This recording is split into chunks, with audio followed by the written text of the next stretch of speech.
Next video.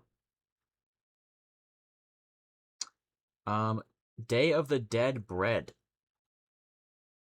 We were just like talking about the Day of the Dead. I think we see something like this in the Book of Life movie, so it's muted again. If you've ever seen the movie Coco, you might remember a scene where families are in a cemetery and they're leaving food and drink on the graves of their loved ones. Oh, we see it it's in a Coco, tradition too. that Okay. has roots going all the way back to the That makes Aztecs. sense. And so today I'm going to make one of the most... Yeah, we see these. Yeah. These looks familiar. I'd love to try these. It looks good. common offerings, pan de muerto. So thank you to Squarespace for sponsoring this video as I make pan de muerto using a recipe from 1938, this time on Tasting History. Ooh.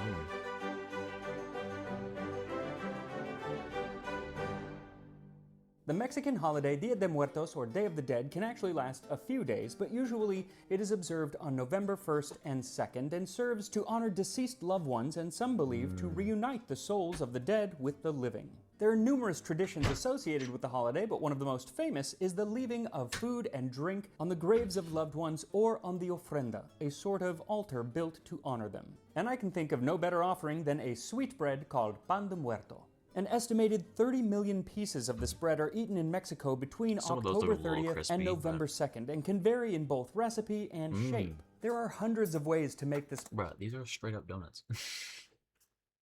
bread, but one of the most common versions that you'll see today is actually described in a recipe from 1938. It comes from Josefina Velázquez de León's cookbook Repostería Selecta, or Select Pastries. It is a very long recipe, so I'm not going to read the entire thing, but I will read a few passages as we go through the baking. But first, the ingredients. What you'll need is 4 cups or 500 grams of bread flour, 1.5 tablespoons or 14 grams of dried yeast, 2 eggs plus 5 yolks, 2/3 cup or 130 grams of sugar, 8 tablespoons or 113 grams of butter, and 8 tablespoons or 113 grams of lard. She's big on lard in all of her recipes, but you can just use all butter. It's not going to make a huge difference. 2 tablespoons of orange blossom water, 2 teaspoons of orange zest, 1 teaspoon of anise, 1 teaspoon of salt, and 1 more egg to attach the decorations. So first, make a starter by mixing the dried yeast with a half cup or 120 milliliters of lukewarm water and about Hold on. This. 1 teaspoon orange blossom water, 2 teaspoons of orange zest, 1 teaspoon... The anise. I remember we had... So I took a cooking class in high school. And we had a recipe that we needed anise for. I can't remember what the hell we were making. But no one knew how to pronounce it. So at like random intervals, you'd have someone from like across the...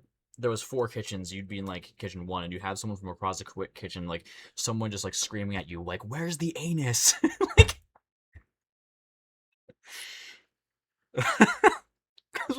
because we just weren't aware how to pronounce it. So you just have a bunch of like, and a lot of the class was like, surprisingly, a lot of the class was like teenage boys. So you know that all of them were doing it. Just like,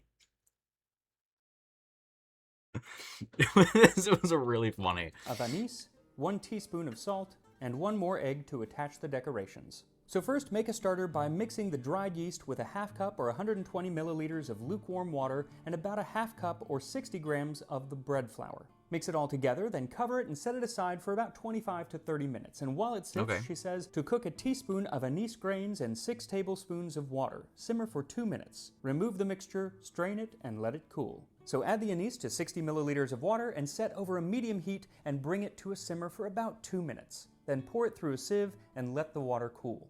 Then add the salt and sugar to the remaining flour and whisk them in along with the orange zest.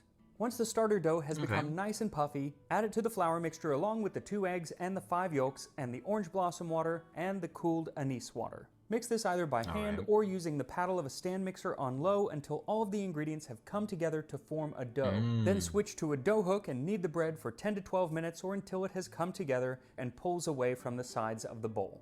Then we're going to start adding in the butter and the lard, and we're going to do it slowly, and it is going to become very, very sticky. This may be the stickiest dough I've ever worked with, so yes, you can do it by hand, but no, you should not do it by hand. If you have a stand mixer, now's the time to use it.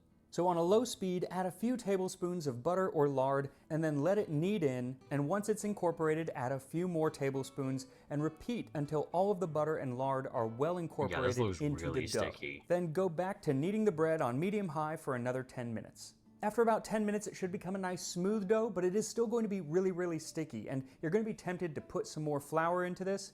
Don't, just let it be a sticky dough. Once it's come together, put it in a lightly greased container and allow it to rise. Good news, chat. My helmet's coming in between 5:50 and 6. Right when the break starts, so... for about 2 hours or until it's doubled in size. Then turn the dough out onto a lightly greased surface, actually really good timing. fold it over on itself, and then return it to the container, cover So it... so that means depending on... I might leave... I'll leave this in the video. It might be my dad bringing it. I don't know. I think it's my dad. I was worried that I wasn't going to get it today because my mom had to take Luna to the vet. Luna has had a lump in her chest and it moved.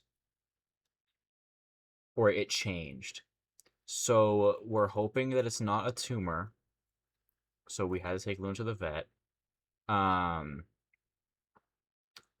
so I think that my dad or my mom or both are going to come and drop my helmet off for me.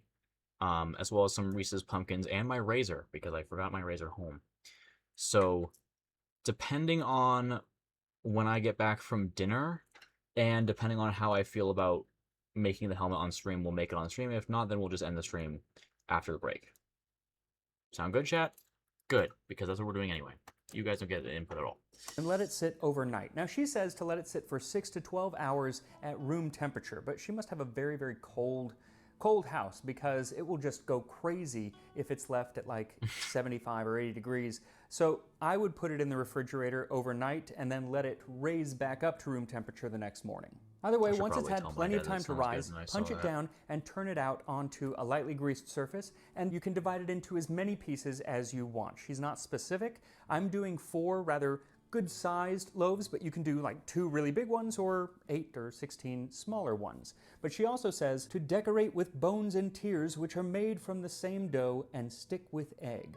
Like I said, there are many, many ways to shape this bread, this pan de muerto, but this is one of the most common, with little strips of dough that are supposed to symbolize bones, and then one in the center, which many people have different... I didn't see it because I was busy texting my dad, to decorate some bones, oh, he didn't and see then it. one in the center, which many people have different ideas of what that symbolizes. She says it's a tear, so we're going with a tear.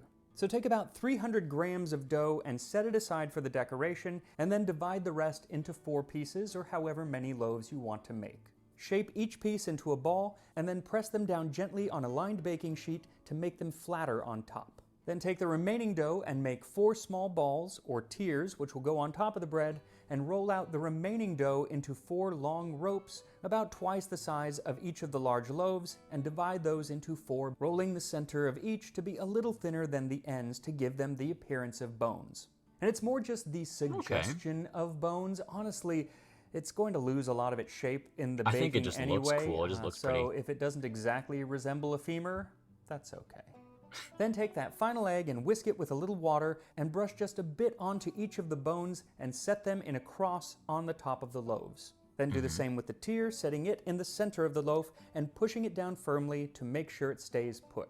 Then cover the loaves and let them rise for about another 90 minutes or until they have doubled in size. I started with all 4 on one tray. They do double in size, so I ended up having to split it up into 2 trays, give them plenty of room to grow.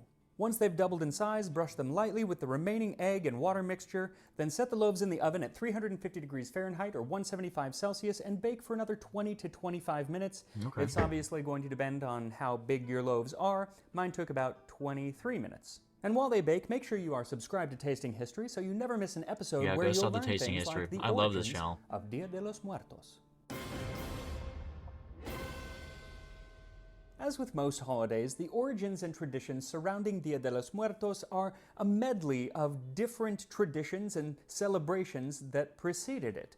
some from Europe, and some from pre-Columbian Mexico. Its pre-Columbian roots grew from the traditions of the Aztec, Toltec, and other Nahua civilizations. Now, to begin to understand some of their traditions surrounding the death of a loved one, it's important that we know a bit about how they regarded death.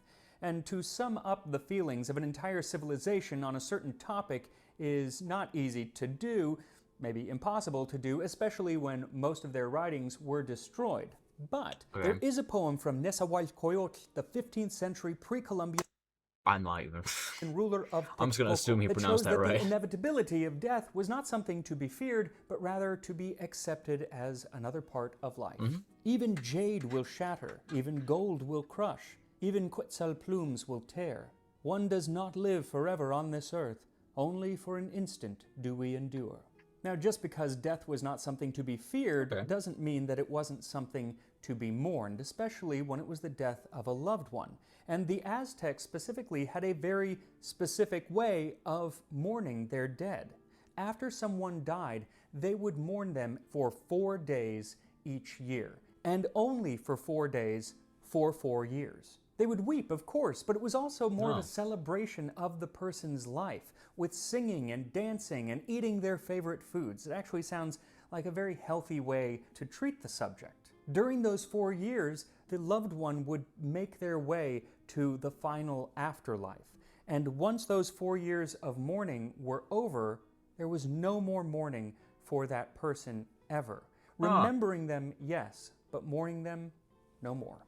And for the most part, everyone did their mourning at the same time. It was done during 2 festivals, Micailhuitl, or Feast of the Little Dead, and Hueymicailhuitl, or Great Feast of the Dead. The first was held in early August and was meant to mourn the deaths of children, and the second was held 20 days later and meant to mourn the deaths of adults. And the mourning happened in conjunction with the celebrations of their lives. What's really cool is that we have descriptions of these events, both from Catholics who were watching from an outsider's perspective, but also several from Aztecs who were writing things down following the Spanish invasion of Mexico.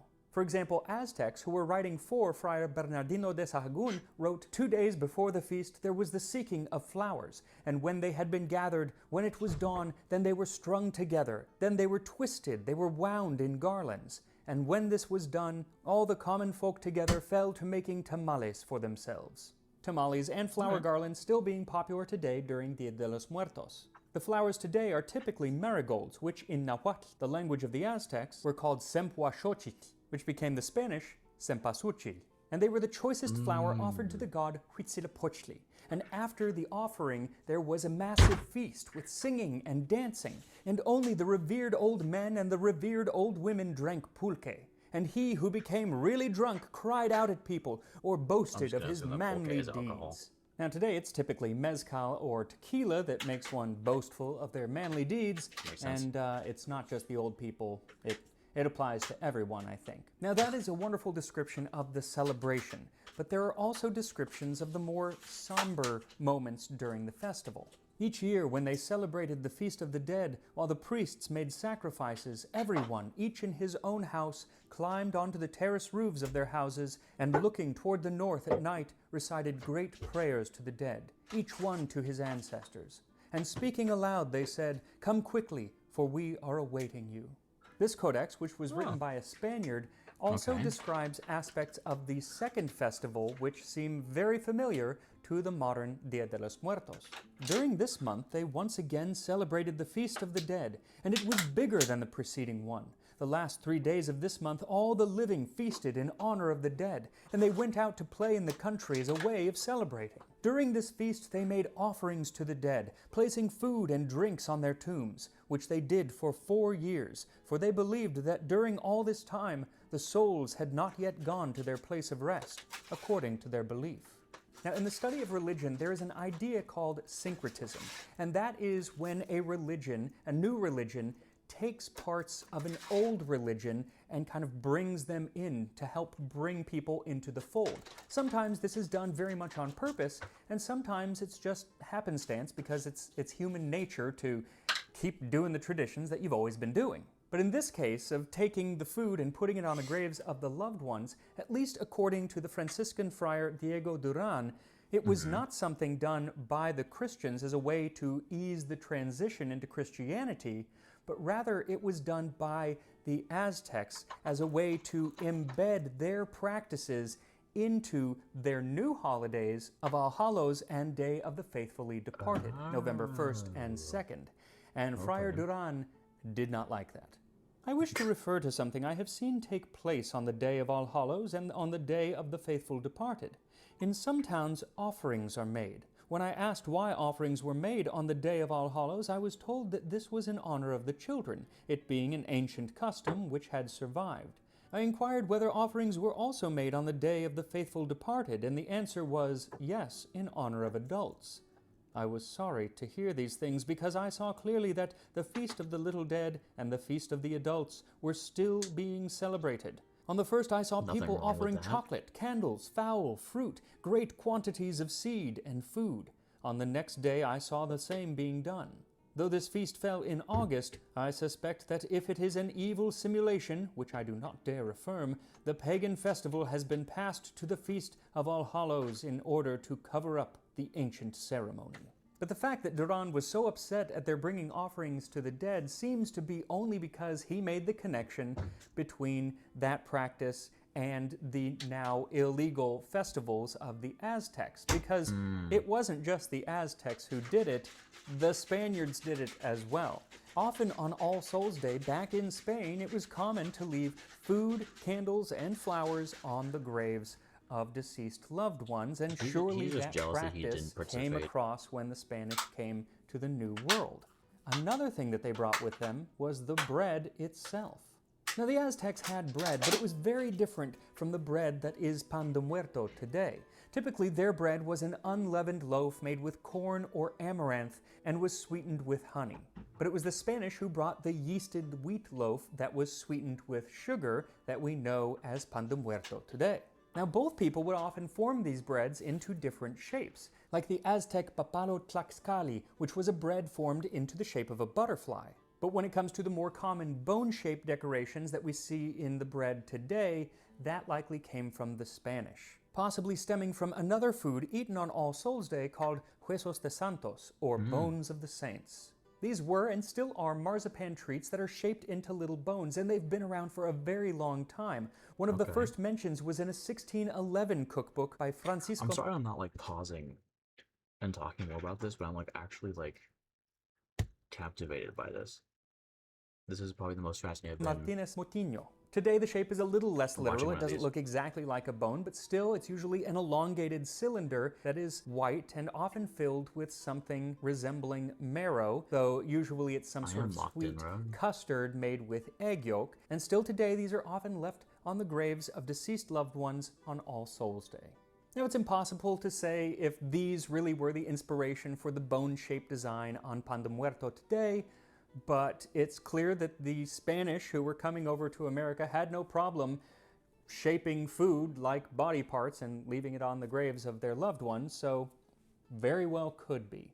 Like with most foods, it's impossible to pinpoint an exact origin of any aspect of it. Rather, it's an amalgam of many traditions and many foods that have come before it. It's why, when it comes to Pan de Muerto, there is no one recipe or one shape to follow. There are so many, unless you're watching this show, which you are, in which case there is one recipe and it wraps up just like this. Once the bread is fully baked and the bottoms are golden brown, It looks remove them from the good. oven and let them cool. And as they do, the recipe says to make a sugar glaze. Today that glaze is usually made with egg and sugar, very simple. Hers, a little less simple, but not too hard. What you need for that is 1 tablespoon of flour and Makes a me half watch The cup Book of or Life. You 120 should. milliliters Go of watch water. it. It's a Then good she says movie. to dissolve flour in water, cook and keep moving continuously until it reaches a consistency of thick cream. So whisk the flour into the water and set it over a low heat and stir it until it thickens, about 5 or 6 minutes. And once it hits that consistency, take it off the heat, but keep stirring until it's fairly cooled, and then brush it onto each of the loaves and quickly dust them with a generous amount of sugar. Let them sit for about 5 minutes and then dust them once again with plenty of sugar, and they are ready for the ofrenda. And here we are, Pan de Muerto to offer look up so on good. Dia de los Muertos. It is a thing of beauty, I gotta say. It smells so good. Yeah, so sometimes when they rise, all the things go kind of wibbly, pieces fall off and whatnot. So you can kind of readjust while it's still hot, and they should do just fine. Look at that. Nice and fluffy, well baked, if I do say so myself. I'm going to take this piece right here.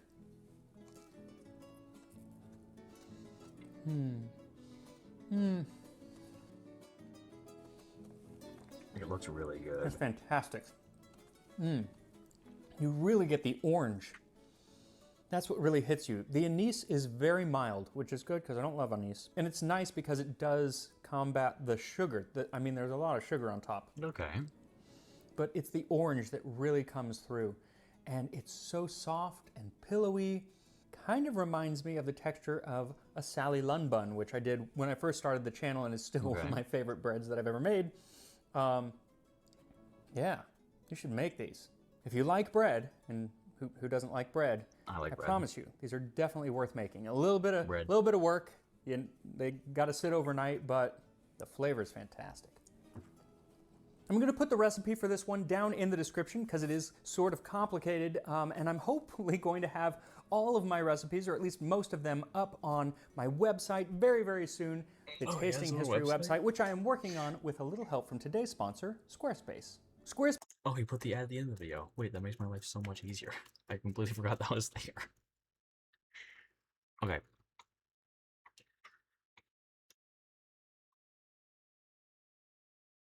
I like that video. I'm gonna have to make that too. That looked pretty good.